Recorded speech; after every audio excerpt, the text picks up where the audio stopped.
काफी समय पहले की बात है। नागलोक में नाग और नागिन दोनों आराम कर रहे थे। तभी नाग ने कहा, हे नागिन, देखो धरती लोक ने हमें कितना कुछ दिया है, हमारे लिए कितना कुछ किया है। अब हमें भी धरती लोक के लिए कुछ करना चाहिए। हाँ, ठीक कहते हो स्वामी, हमें भी धरती लोक के लिए कुछ करना चाहिए। हम ऐसा करते हैं कि हमारे नाग लोक के जो जादुई पेड़ हैं उन्हें धरती लोक पे लगा देते हैं। ठीक कहती हो देवी, ये पेड़ उन्हें धन दौलत भी देंगे और साथ ही खाने की चीजें भी देंगे। बिल्कुल सही कहते हो स्वामी। उधर दूसरी तरफ धरती लोक पर रामू के घर उसकी पत्नी कढ़ाई में पत्थरों को डालकर उन्हें उबाल रही थी। तभी रामू घर पे आता है और कहता है, अरे भाग्यवान, क्या बना रही हो? घर में तो खाने का एक दाना तक नहीं है, फिर तुमने आज ये चूल्हे पर कढ़ाई कैसे चढ़ा रखी है? स्वामी, क्या करूं, बच्चे कुछ खाने की जिद कर रहे हैं और आप तो जानते ही हैं, घर में जब कुछ है ही नहीं तो मैं इन्हें कैसे दूं। मैं सोच रही हूँ कि मैं इनके सामने इन पत्थरों को उबालती रहती हूँ और ये इसका इंतजार कर कर ऐसे ही सो जाएंगे। वो तो तुम ठीक कहती हो, पर आज तो सो जाएंगे, कल का क्या होगा? स्वामी, मैं नहीं जानती कल का क्या होगा, पर कम से कम आज तो इन्हें कैसे ना कैसे बहका कर सुला दूं। तुम ऐसा करो, लाओ मुझे बाल्टी ला कर दो, मैं नदी से पानी लेकर आता हूँ और रास्ते में देख लूंगा, अगर कुछ खाने का कोई पेड़ पौधा या कहीं पर कोई फल फ्रूट मिला तो जरूर लेता आऊंगा। हाँ स्वामी, ये लो। ऐसा कहते हुए रामू की पत्नी रामू को बाल्टी दे देती है। रामू बाल्टी लेकर नदी की तरफ चला जाता है। इधर दूसरी तरफ नाग और नागिन आकर उन दोनों जादुई पेड़ों को धरती पर लगा देते हैं और कहते हैं, सुनो नागलोक के जादुई पेड़ों, तुम्हें जो भी अच्छा इंसान, ईमानदार इंसान मिले, जो भी जरूरतमंद हो, उसकी जरूरत को पूरा करना है। और ऐसा कहकर नाग और नागिन दोनों वापस नागलोक में लौट जाते हैं। इधर रामू जब बाल्टी भरकर पानी लेकर आ रहा था तो उसे वो अकेले में दो पेड़ दिखते हैं। इन पेड़ों को आखिर पानी कौन देगा? वैसे भी इतनी गर्मी है तो मैं क्यों ना ये जो पानी लाया हूँ इन पेड़ों में दे देता हूँ। ऐसा सोचते हुए रामू बारी बारी दोनों पेड़ों में पानी दे देता है। तभी उन जादुई पेड़ों पर एक पर तो हीरे जवाहरात और पैसे लग जाते हैं तो दूसरे पर फल लग जाते हैं। ये क्या? पेड़ पर पैसे और हीरे जवाहरात और ये इतने सारे फल एक बार के पानी देने पर, ये कोई मायावी पेड़ तो नहीं है? तभी पेड़ों के अंदर से आवाज आती है, नहीं रामू, हम मायावी पेड़ नहीं हैं, हम जादुई पेड़ हैं और हम तुम्हारा भला करने के लिए आए हैं। तुम इतने अच्छे इंसान हो, तुमने हमें पानी दिया तो हमने सोचा हम भी तुम्हें कुछ दे देते हैं, जो तुम्हारा दिल चाहे वो ले लो।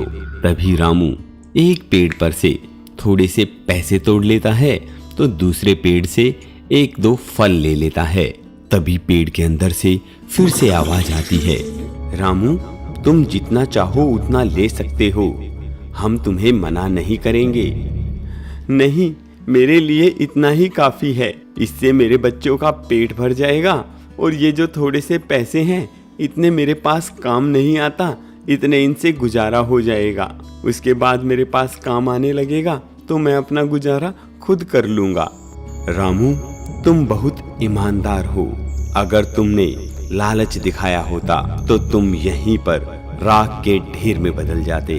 रामू वहां से पैसे और फल लेकर अपने घर आ जाता है। तभी उसका एक पड़ोसी उसे देख रहा होता है। रामू के पास पैसे और फल, ये कंगला कल तक तो हमसे ही पैसे मांग रहा था, आज इसके पास इतने पैसे कहाँ से आ गए? ऐसा सोचते हुए उसके पड़ोसी अपने 3-4 साथियों के साथ में आकर और उसके घर पर हमला बोल देता है। वो डंडों के साथ होते हैं तो रामू डर जाता है और वो रामू से कहते हैं, ओ कंगले, हमें भी बता, कहाँ से लेकर आया है इतने पैसे? क्या तूने किसी के घर में चोरी की है? नहीं भाई, मैंने किसी के घर में चोरी नहीं की। ये पैसे और फल तो मैं जंगल में लगे जादुई पेड़ से लेकर आया हूँ। अच्छा, जादुई पेड़? तो हमें भी तो जरा बता, वो जादुई पेड़ है कहाँ? हाँ भाई, मैं तुम्हें बता दूंगा कि वो जादुई पेड़ कहाँ पर है। तो ठीक है, चलो इसी के साथ चलते हैं। ऐसा कहते हुए वो चारों रामू के साथ जंगल में उन जादुई पेड़ों के पास पहुंच जाते हैं। उन्हें उन पेड़ों पर कुछ भी दिखाई नहीं देता। तभी रामू उन पेड़ों से प्रार्थना करता है, हे जादुई पेड़, ये मेरे पड़ोसी हैं और मुझे चोर बता रहे हैं। तुम एक बार इन्हें अपना असली स्वरूप दिखा दो, जैसे तुमने मुझे दिखाया था। ऐसा कहते ही एक तेज रोशनी के साथ उन दोनों पेड़ों पर पैसे और फल लग जाते हैं। रामू के पड़ोसी लालची तो थे ही, वो उन फलों को और पैसों को देखकर पेड़ों की तरफ भागने लग जाते हैं और खूब सारे पैसे और फल तोड़ने लग जाते हैं। तभी वो पेड़ उन सभी पड़ोसियों को राख के ढेर में बदल देता है। रामू ये देखकर डर जाता है, जादुई पेड़, तुमने ये क्या कर दिया? तुमने तो मेरे सारे पड़ोसियों को आग के ढेर में बदल दिया। रामू, ये लालची थे और मैंने तुम्हें पहले भी बताया था, हम जो लालच करता है उसे राख के ढेर में बदल देते हैं।